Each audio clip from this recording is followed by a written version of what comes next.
Don't embarrass me, my sister hissed into the phone, her voice sharp with that familiar edge of condescension I'd heard my entire life. Derek works for Nexara AI.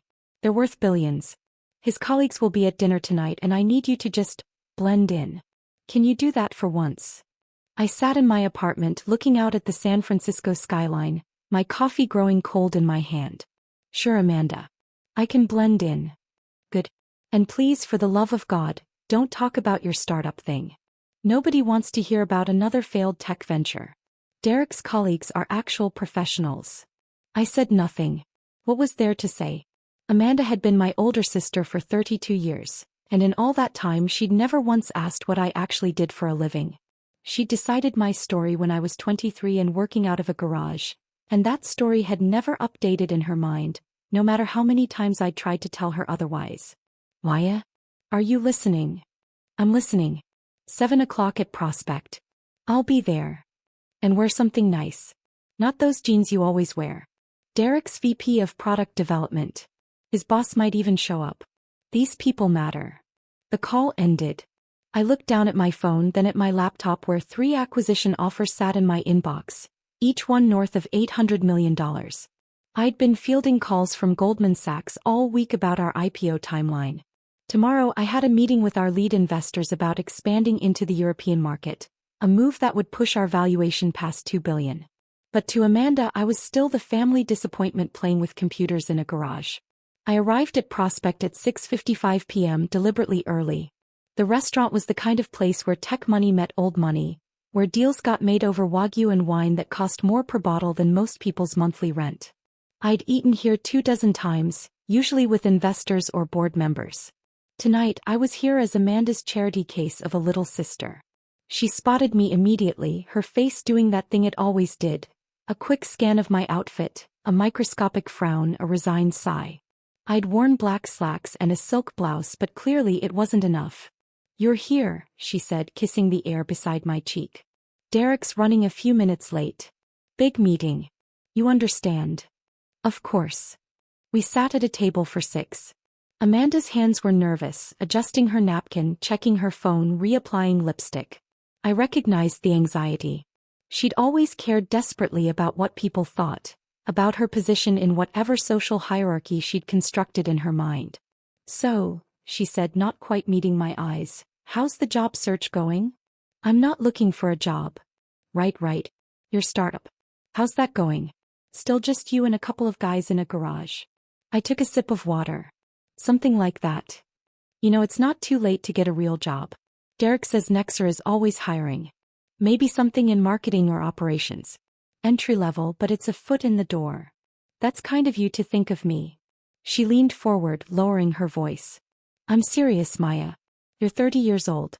You can't keep playing entrepreneur forever. Mom and Dad are worried sick. Before I could respond, Derek arrived with 3 colleagues. He was exactly what I'd expected. Confident, bordering on arrogant, expensive suit, handshake that lasted 2 seconds too long. His colleagues were similar.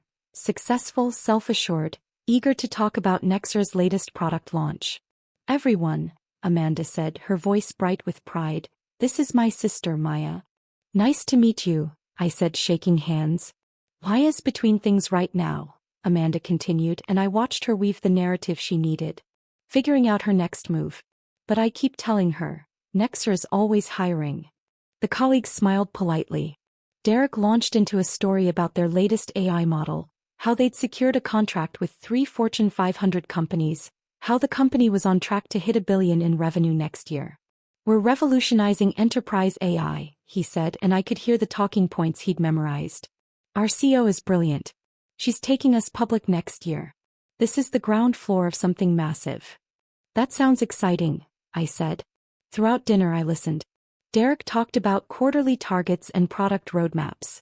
His colleagues discussed the competitive landscape, how they were beating out smaller startups, how the market was consolidating, how only the big players would survive.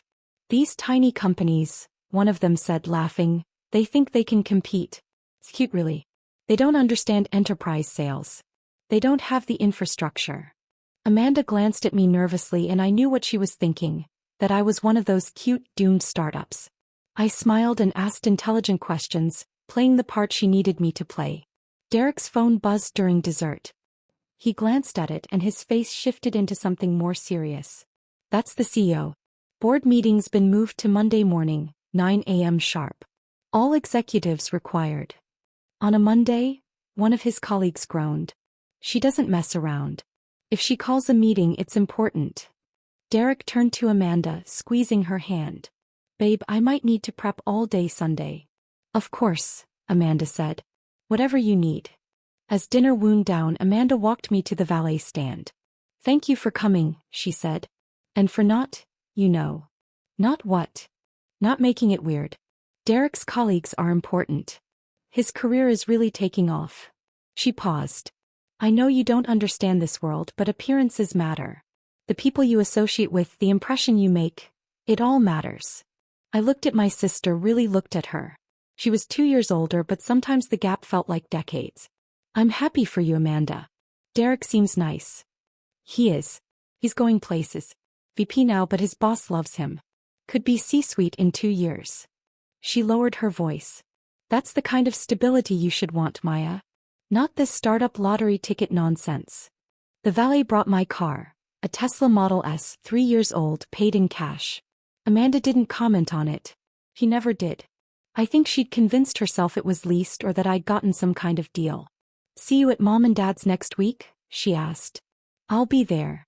I drove home through streets I knew well, past the office buildings where I'd taken hundreds of meetings, past the coffee shops where I'd sketched out product ideas on napkins, past the garage where this had all started 7 years ago.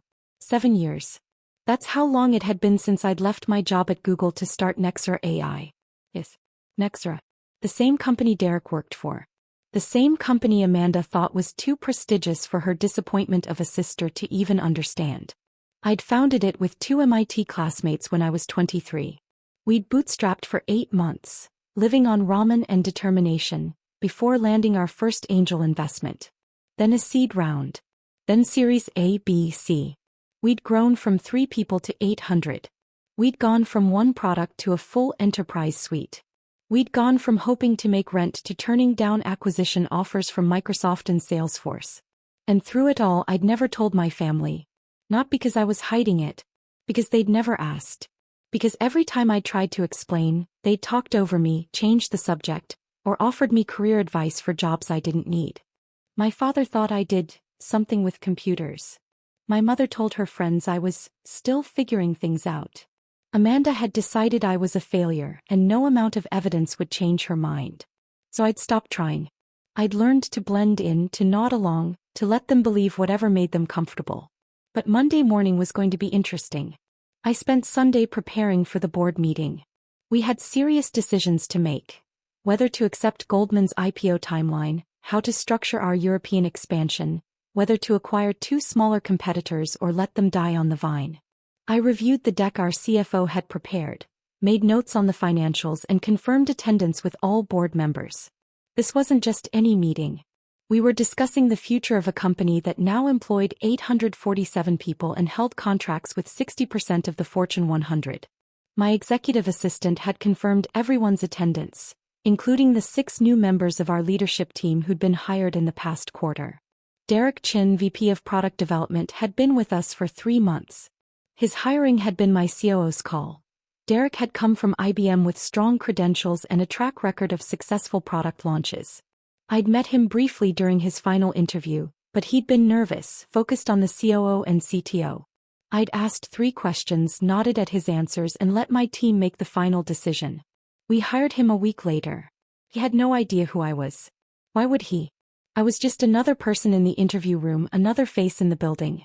He'd never asked my name. He'd certainly never connected me to Amanda. And Amanda had never connected Derek's new job to her sister's startup thing. Monday morning arrived with typical San Francisco fog. I dressed in my usual board meeting outfit, tailored black suit, white silk blouse, minimal jewelry. My driver picked me up at 7:30 a.m., giving me time to review notes during the 30-minute ride to our headquarters in Soma. The building was sleek glass and steel, 14 floors of it, with our logo emblazoned across the top. Nexara AI in letters 6 feet tall. We'd moved here 2 years ago, upgrading from our previous space when headcount had hit 400. I took my private elevator to the 14th floor, where the executive offices and main boardroom were located. My assistant Jennifer was already at her desk. "Morning, Maya. Coffee's ready. The board's arriving at 8:45. Full attendance confirmed. Including the new executives?" "All 6 confirmed." Derek Chin asked if he should prepare anything. I told him just to review the product roadmap slides. "Perfect. Thanks, Jennifer." I settled into my office, which occupied the northwest corner with views of the Bay Bridge. The walls held my diplomas, BS and MS from MIT, MBA from Stanford. Several awards from industry organizations. A framed Forbes cover from 2 years ago, the 30 Under 30 Revolutionizing AI. And photographs from our company's history. The original garage, our first office, the Series B celebration, the ribbon cutting for this building. At 8:50 a.m. I walked to the boardroom. Our board members were settling in. 2 venture capital partners who'd led our Series B, our CFO, our CTO, our general counsel, and 3 independent board members with expertise in enterprise software. The new executives sat together at one end of the long table looking nervous. This was their first board meeting, their first real exposure to how decisions got made at this level. Derek was among them, talking quietly with our VP of sales. He wore a sharp navy suit and looked confident, though I could see the slight tension in his shoulders. I took my seat at the head of the table. Jennifer dimmed the lights slightly and pulled up the presentation on the large screen. "Good morning, everyone," I said. "Let's get started." I watched Derek's face as I spoke. Watched the exact moment he realized who I was. His eyes went wide. His mouth opened slightly. The color drained from his face. Our CTO Marcus leaned over and whispered something to him. I couldn't hear it, but I could imagine. "That's our CEO Maya Chen." Derek's hands gripped the armrests of his chair. He looked like he might be sick. I continued with the meeting agenda, professional and focused. "We're here to discuss 3 major items: the IPO timeline, European expansion, and potential acquisitions. Let's start with the financials." Our CFO Patricia walked through the numbers. Revenue was up 340% year-over-year. We were profitable in 3 of our 4 divisions. Our cash reserves were strong. Goldman Sachs was projecting an IPO valuation between $2.10 and $2.4 billion. "We have a decision to make," Patricia said. "Go public in Q2, which is aggressive but captures market momentum, or wait until Q4, which gives us time to strengthen our enterprise division numbers." The board members discussed the options. I listened, asked questions, pushed back on assumptions. This was the work I loved. The strategic thinking, the calculated risk-taking, the building of something that mattered. Derek hadn't said a word. He sat frozen, staring at me like I was a ghost. We moved to the European expansion proposal. Our VP of International Sales presented the plan. Offices in London, Berlin, and Paris, with a target of 200 European clients within 18 months. "The investment is significant," I said, studying the numbers. €47 million over 2 years. "Marcus, is our technology ready for EU data compliance requirements?" "We've been working on GDPR compliance for 6 months, our CTO replied. "We're ready." "Then I'm in favor." Board. 6 hands went up. The motion carried. Finally, we discussed acquisitions. 2 smaller AI companies were struggling, both with technology that complemented ours. We could acquire them for a combined $140 million, our general counsel said. Or we could wait for them to fail and hire their engineers for significantly less. "What's the ethical play?" I asked. The room went quiet. This was something I'd learned from my mentor at Google. Profit mattered, but so did how you made it. "The ethical play is to acquire them," Patricia said slowly.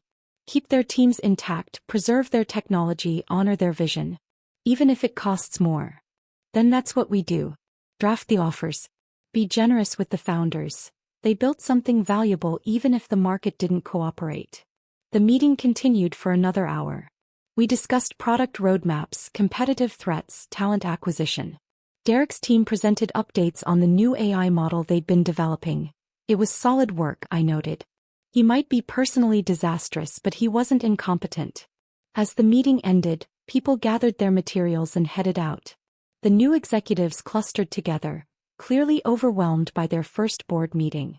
Derek approached me slowly like he was walking toward a firing squad. "Miss Chin," he said, his voice barely steady. I didn't realize that I was the CEO? I kept my voice neutral. Most people don't unless they read tech news. You've been doing good work, Derek.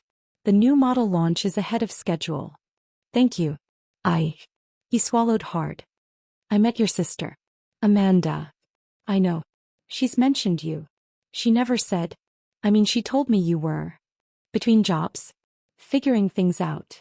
I smiled slightly. Amanda has her own narrative. I don't correct her. But you founded this company. You built all of this. With a lot of help. We're a team here. He looked like he wanted to say more, but Marcus called him over to discuss the product roadmap. Derek glanced back at me once, then walked away, his shoulders slumped. I returned to my office and pulled out my phone. 15 missed calls from a number I recognized. Amanda's cell. There were also 12 text messages. Call me now. Maya, what the hell? Derek said you're the CEO of Nexara? Why didn't you tell me? Mom and Dad are going to freak out. This is so embarrassing. You made me look like an idiot. How could you let me talk about Derek's job when you own the company? Everyone at dinner is going to think I'm insane. Answer your phone. I can't believe you did this to me. Call me immediately.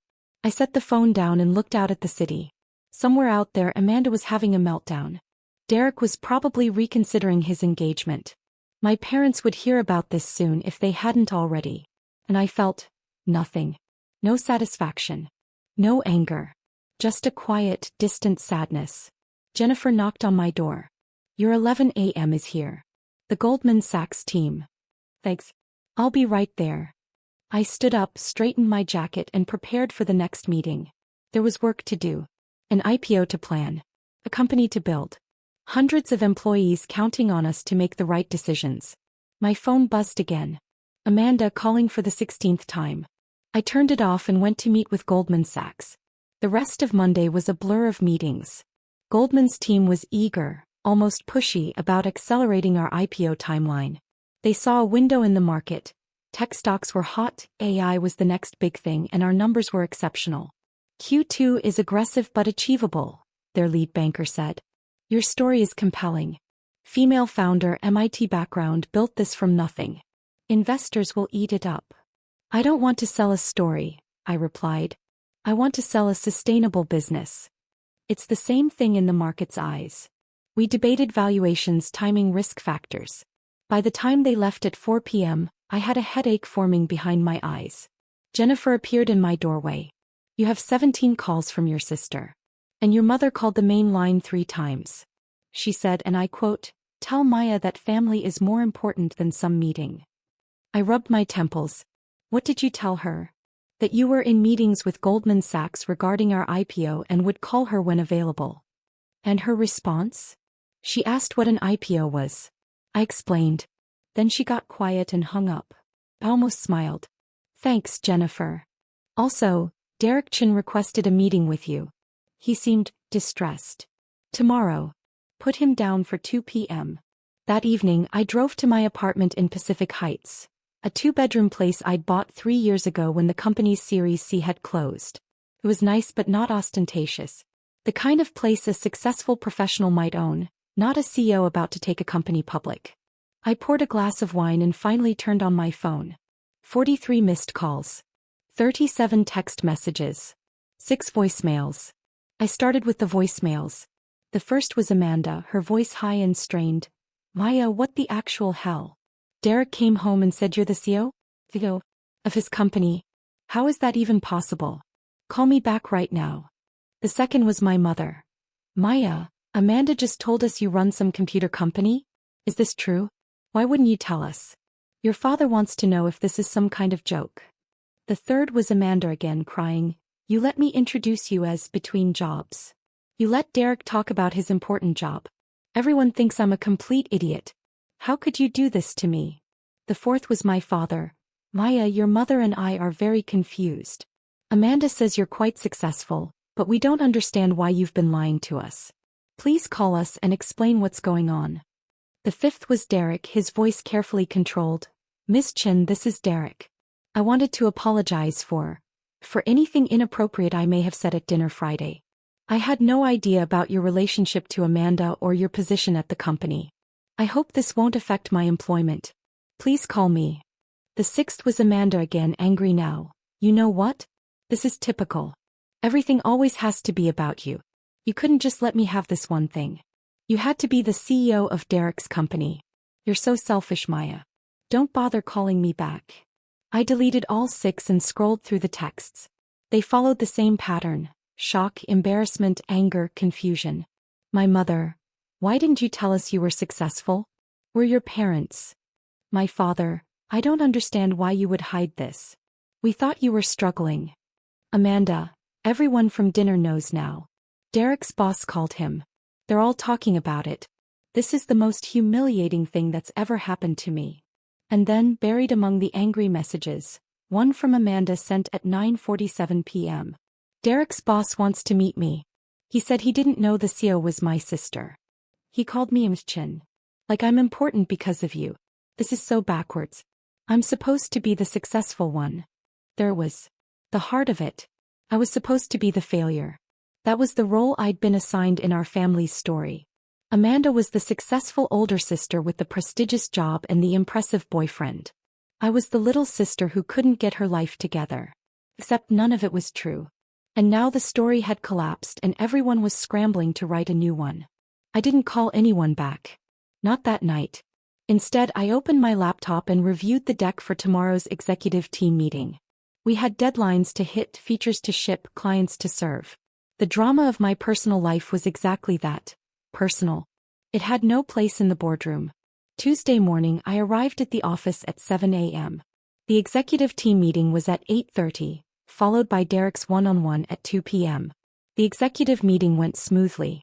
We discussed hiring targets, budget allocations, and the upcoming all-hands where we'd announce the IPO timeline. Derek was professional, participated appropriately, and avoided making eye contact with me. Afterward, Marcus pulled me aside. Derek's freaking out. He thinks you're going to fire him. Why would I fire him? His numbers are good. Because he's dating your sister and apparently said some dumb things at a dinner party. That's not a fireable offense. You should probably tell him that before he has a breakdown in the bathroom. 3rd time this morning. I sighed. I'll talk to him at 2. Derek arrived for his one-on-one exactly on time, looking like he hadn't slept. He sat across from my desk, hands clasped tightly in his lap. Thank you for seeing me, Ms. Chin. Maya is fine when it's just us. And you're not fired if that's what you're worried about. His shoulders sagged with relief. Thank you. I was concerned that the situation with Amanda might. Your relationship with my sister is your business. Your performance here is what I care about, and your performance has been excellent. The new AI model is ahead of schedule and under budget. You're doing exactly what we hired you to do. I appreciate that. But I feel I should apologize for Friday night. The things I said about startups, about competition. You didn't know who I was. And honestly, you weren't wrong. Most startups do fail. We just happen not to. He relaxed slightly. Amanda is very upset. She feels embarrassed.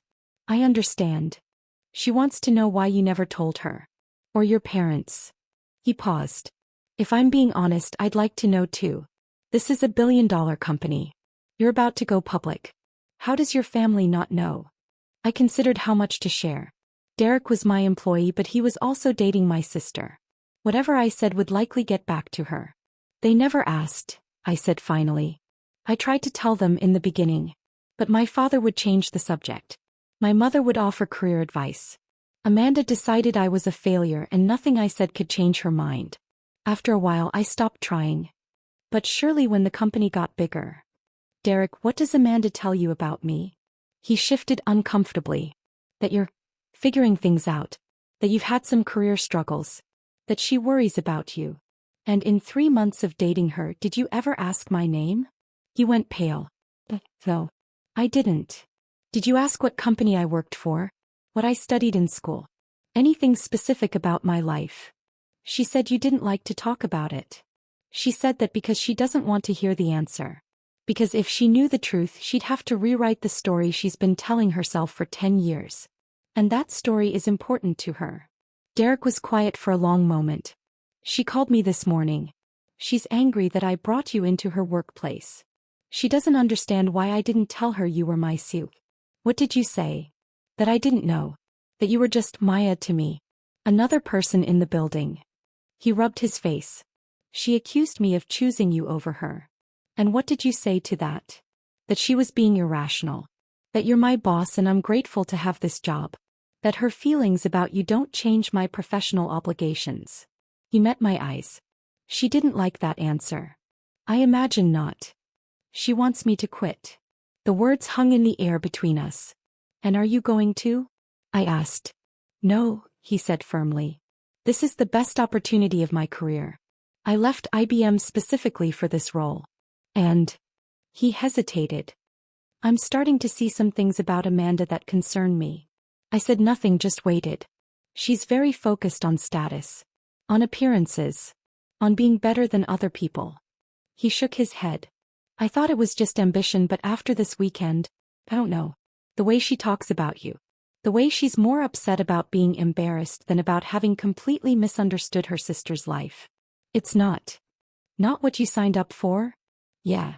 I stood and walked to the window. 14 floors below, people moved through their lives. Walking to meetings, grabbing coffee, checking their phones. Ordinary people doing ordinary things. My advice as your CEO: don't make career decisions based on personal relationships. This job is good for you. Stay. And your advice as Amanda's sister? I'm probably not the right person to ask. I turned back to him. But for what it's worth, my sister is terrified of being ordinary. She spent her whole life trying to prove she's special, important, better than everyone else. That's why she needs you to be impressive. That's why she needs me to be a failure. It's all part of the story that makes her the hero. Derek nodded slowly. What happens now? You keep doing your job. I keep doing mine. Amanda decides whether she can handle the cognitive dissonance of having a successful little sister. I return to my desk. Is there anything else work-related we need to discuss? No. Thank you, Maya. After he left, I finally called my mother. She answered on the first ring.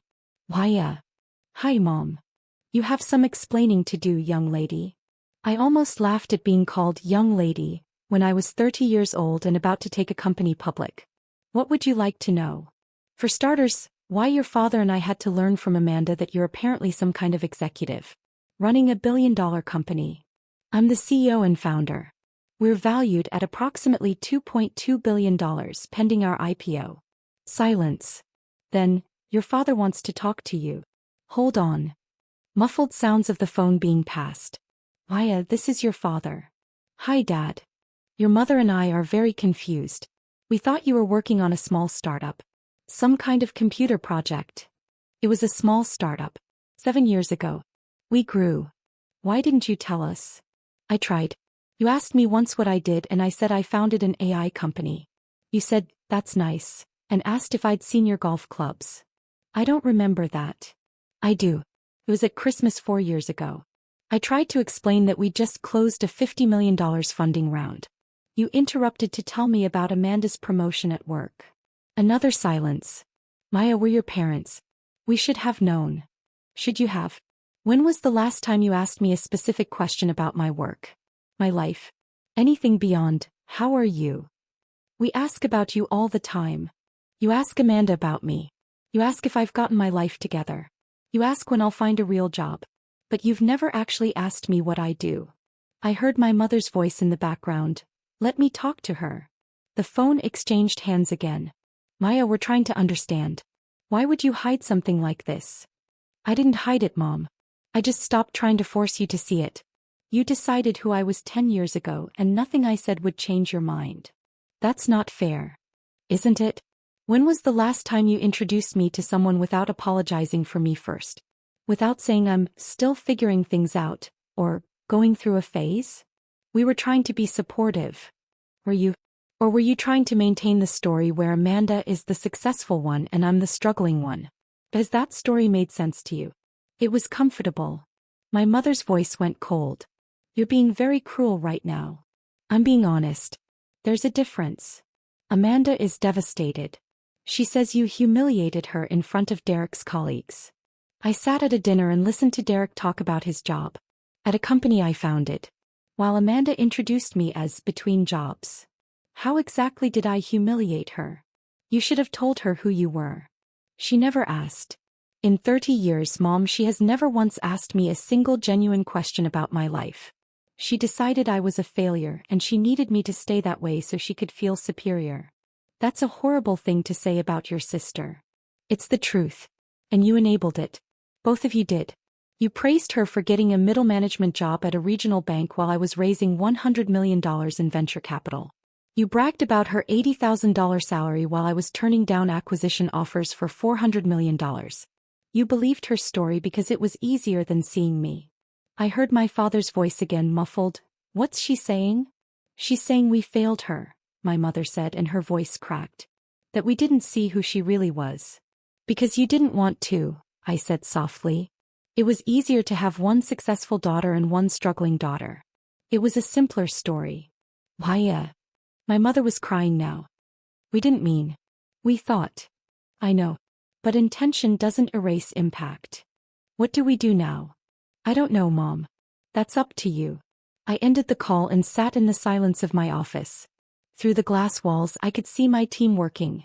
Engineers debugging code, product managers in intense discussions, salespeople on calls with clients. These people knew who I was. They saw me clearly. My family never had. Jennifer knocked. Your 3 p.m. is here. The TechCrunch interview about the IPO announcement. Give me 5 minutes. I pulled up my email and found a draft I'd been working on for weeks. A message to our entire company about the IPO, about what we'd built together, about the journey ahead. I added a new paragraph. Many of you know that I'm a private person. I don't do much press. I don't share details of my life outside these walls. That's because this company is built on substance, not stories. On results, not reputation. On the work we do together, not on who we are individually. But I want you to know this. Every single person in this company matters. Not because of your title or your salary or how impressive you sound at a dinner party. But because of the work you do. The problems you solve. The value you create. Never let anyone make you feel small for choosing substance over story. I sent it to all 847 employees. Then I straightened my jacket, checked my reflection in the window, and went to talk to TechCrunch about taking a $2.2 billion company public. The interview lasted an hour. The reporter was sharp, asking about our competitive advantages, our path to profitability, our vision for the future of enterprise AI. She asked if it was hard being a female CEO in a male-dominated industry. It's hard being any CEO, I said. The gender part is just one more variable to manage. Do you have advice for women in tech who face skepticism or dismissal? I thought about Amanda. About my parents. About every dinner party where I'd been introduced as the disappointment. Keep building, I said. Let your work speak louder than anyone's doubts. And remember that their inability to see you is their limitation, not yours. The article went live Wednesday morning. By noon it had 50,000 shares. My phone, which I'd kept off since Tuesday, showed 127 missed calls when I finally turned it on Wednesday evening. Most were from numbers I didn't recognize. Journalists probably, or recruiters, or people who'd suddenly discovered we were connected on LinkedIn. But 15 were from Amanda. I listened to the most recent voicemail. Her voice was different now. Smaller. Why? I read the TechCrunch article. I saw the photos of you in the office. I didn't know. I mean, I knew you were smart, but I didn't understand. A long pause. Derek broke up with me. He said I don't actually see people. I just see status symbols.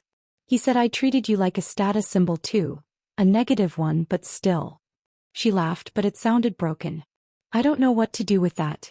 With any of this. Another pause. Mom and Dad are freaking out. They keep asking how they didn't know. And I realized. I didn't know either. Because I never asked. I never wanted to know. Her voice dropped to a whisper. I'm sorry, Maya. I don't know if that means anything to you. But I'm sorry. I saved the voicemail but didn't call her back. Not yet. Thursday we held the all-hands meeting to announce the IPO. 847 employees packed into our largest conference room in the overflow spaces. I stood on the small stage and told them what we'd built together. 7 years ago we were 3 people in a garage. Today we're going public. But the number doesn't matter. Not the valuation, not the stock price, not any of it. What matters is that we built something real. Something that solves actual problems for actual people. And we did it together. The applause was deafening.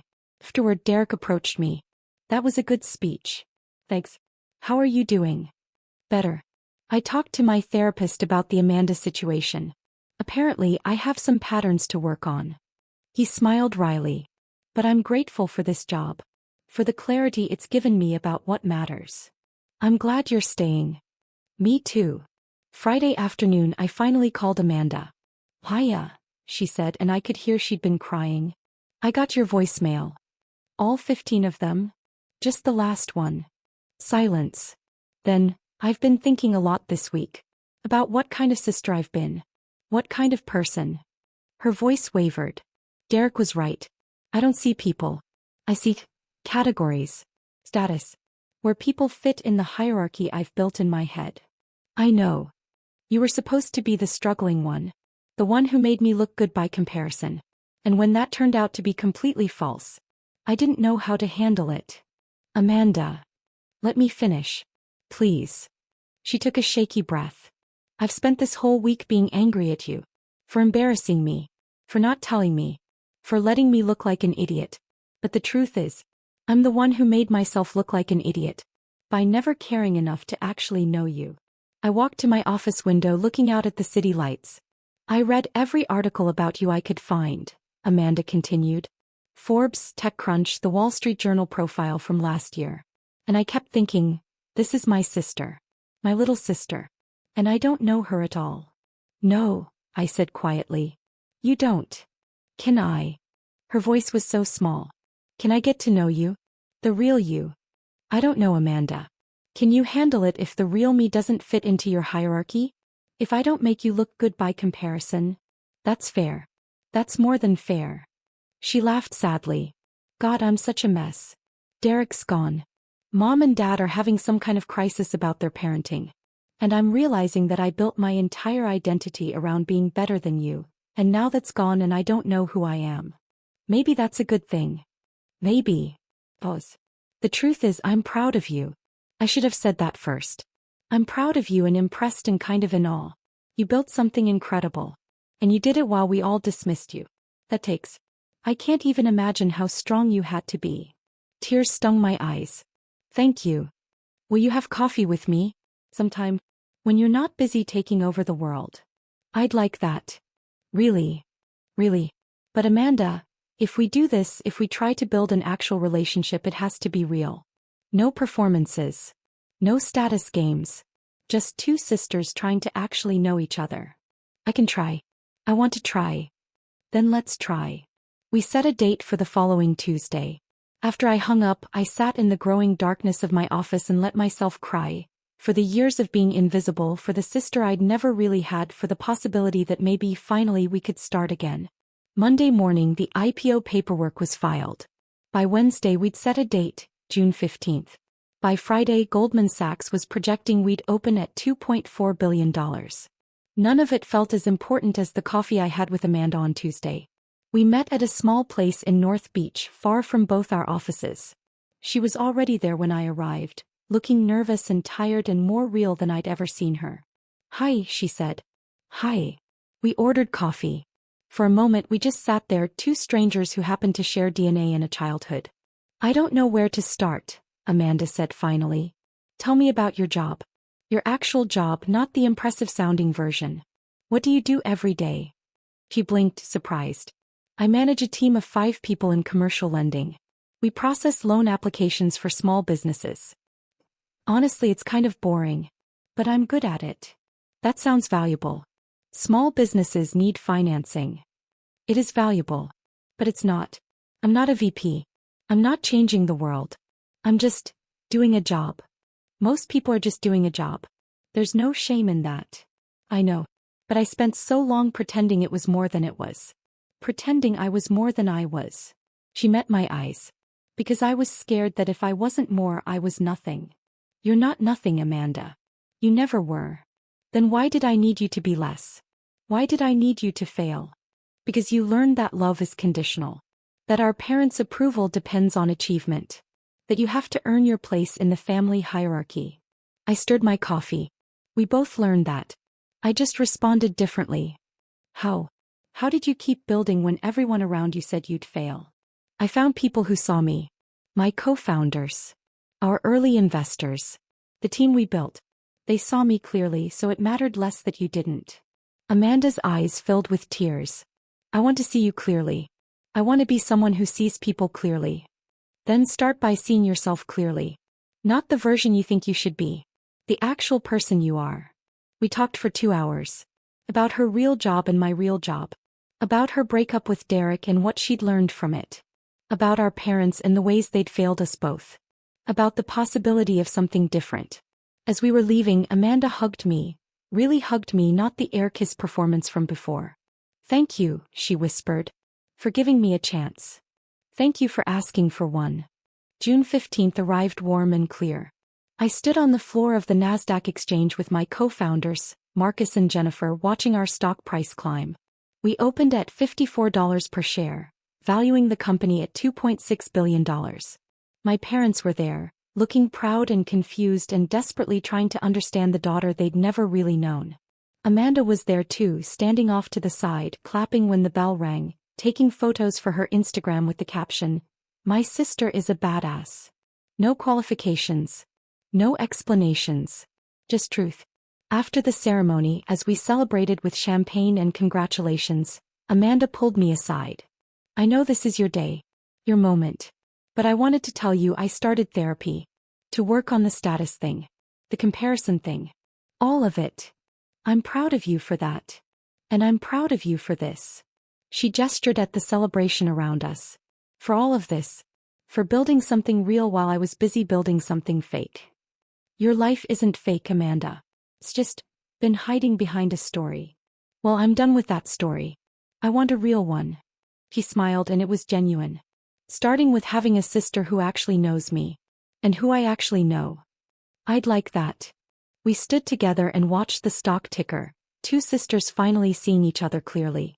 The company continued to grow. We expanded into Europe, acquired those 2 startups, launched 3 new products. By the end of the year, we employed over 1,000 people. But the thing I was most proud of wasn't the stock price or the revenue or the awards. It was the coffee dates with Amanda every Tuesday. The phone calls with my parents where they asked real questions and listened to real answers. The slow, difficult work of building actual relationships instead of performed ones. Derek stayed at the company and ended up being one of our best executives. He started dating someone from our legal team. Someone who saw him clearly and liked what she saw. Me. I kept building. Kept leading. Kept choosing substance over story. Because at the end of the day, that's all any of us can do. Build something real. See people clearly. Let ourselves be seen. The rest is just noise.